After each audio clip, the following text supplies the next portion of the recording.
Buenas tardes. Vamos a comenzar con una presentación de un motor de corriente continua de imanes permanentes. También vamos a explicar un poco el funcionamiento, sus partes, y luego vamos a ver un video donde se construye uno con materiales llamados caseros.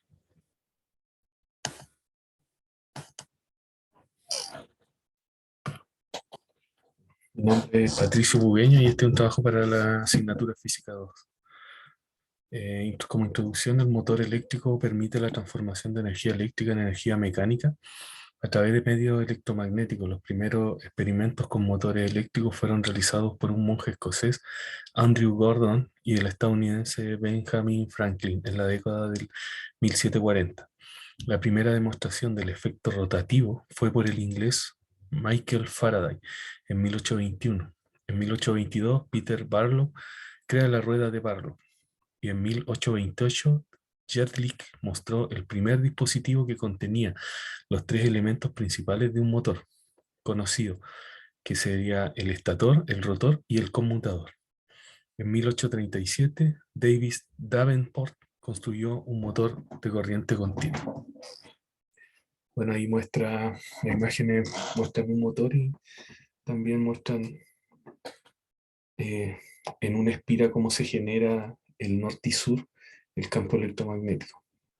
Y la figura de abajo muestra cuando esta espira es sometida a, a dos imanes, los cuales crean un campo norte y sur, y este tendería a girar. Definición. Un motor para funcionar se basa en las fuerzas de atracción y repulsión que existen entre dos polos, magnetismo. El motor tiene que estar formado por polos alternos, norte-sur, entre el estator y el rotor, ya que los polos opuestos se atraen y los polos iguales se repelen o rechazan. Con esto se produce el movimiento de rotación. Esto se basa en dos principios. El primero, el de inducción, descubierto por Michael Faraday, que señala que si un conductor se mueve a través de un campo magnético o está ubicado cerca de otro conductor por el que circula una intensidad variable, se induce una corriente eléctrica en el primer conductor. El segundo principio es el de André Ampère. Si una corriente pasa a través de un conductor, este del interior de un campo magnético, este ejerce una fuerza mecánica o FEM, fuerza electromotriz, sobre el conductor. Bueno, acá tenemos el diagrama de los tipos de motores de corriente continua, que son de excitación independiente, imán permanente y electromagnético, y el autoexcitado, que es conexión serie, conexión paralelo. Vamos a hablar ahora del motor de imanes permanentes. Su mecanismo se basa en sustituir la conmutación cambio-polaridad mecánica por otra electrónica sin contacto. En este caso, la espira solo es impulsada cuando el polo es el correcto, y cuando no lo es, el sistema electrónico corta el suministro de corriente. Este tiene varias ventajas: no se necesita de corriente de excitación, se mejora la confiabilidad, ya que no existen bobinas excitadoras del campo que fallen y no hay probabilidad de que se presente una sobrevelocidad debido a la pérdida de campo. Se mejora la eficiencia y el enfriamiento por la eliminación de pérdidas de potencia en un campo excitador. Asimismo, la característica par contracorriente se aproxima más a lo lineal. Motor de imán permanente, PM, se puede usar en donde se requiera un motor por completo encerrado para un ciclo de servicio de excitación continua. Bueno, ahí muestra el circuito donde aparece el campo del imán.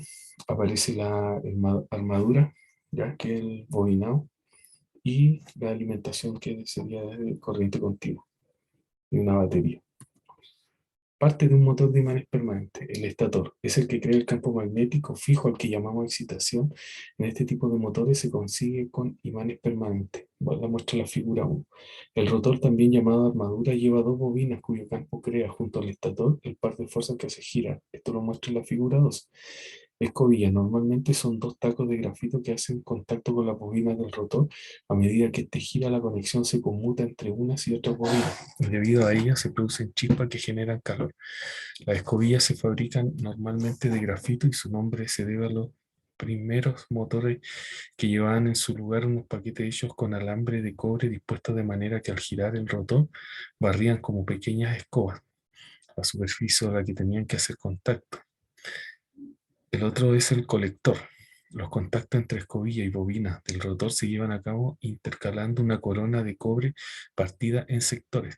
El colector consta a su vez de dos partes básicas, el del gas, que son los sectores circulares aislados entre sí que tocan con la escobilla y a su vez están soldados a los extremos de los conductores que conforman las bobinas del rotor, y las micas, que son láminas delgadas del mismo material intercaladas entre las telgas de manera que el conjunto forme una masa compacta y mecánica robusta.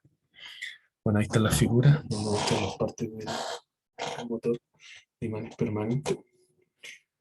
Bueno, ahora pasamos al circuito equivalente, que dice que la tensión de alimentación de la armadura tendrá una caída de resistencia de la armadura y el resto de la tensión de alimentación se contrastará con la parte trasera del motor. Por lo tanto, la ecuación de voltaje del motor está dada por que voltaje es igual a IR más el campo EB.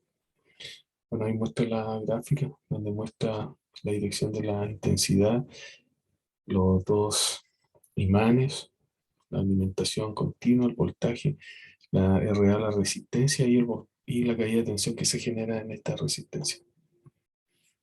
Bueno, acá voy a mostrar un video del motor que construí de acuerdo a todos estos principios. Así que le damos iniciar.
Bueno, y para finalizar, con una conclusión que estos motores, por su pequeña potencia, se utilizan en servomotor, incluso para accionar ciertos juguetes, como son camiones. Y una de sus ventajas también es el fácil control de la velocidad, que es más sencillo que los de corriente alterna. Y además tienen una temperatura reducida de trabajo, lo que lleva a una mayor vida útil y mejor rendimiento. Eso sería todo. Gracias.